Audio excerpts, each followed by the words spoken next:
Well, the House may have to consider a resolution to expel Congressman George Santos. Some New York representatives introduced that resolution after the embattled Santos was hit with even more criminal charges. Fox 5's Linda Schmidt joins us live in studio. Linda. Hi there, Steve and Natasha. This is a new development in this case. They introduced that bill just a short time ago. 6 of his fellow New York Republicans want Santos out. Go ahead and take a look at this. This follows more charges filed against George Santos yesterday by the U.S. Attorney's Office of the Eastern District of New York. Now, he is accused of using credit cards belonging to people who contributed to his campaign and then racking up tens of thousands of dollars without their knowledge.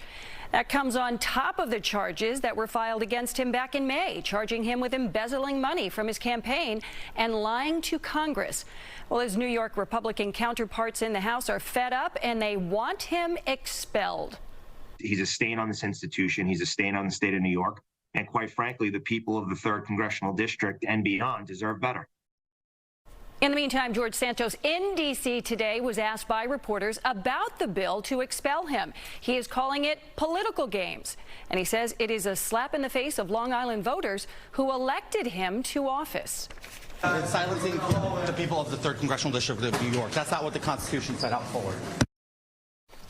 All right, now, in order to expel Santos, that bill would need 2/3 majority of the House to vote in favor of it. But that bill is not going to be hitting the House floor for a full vote until after the House elects a new House Speaker. And that may or may not happen this week.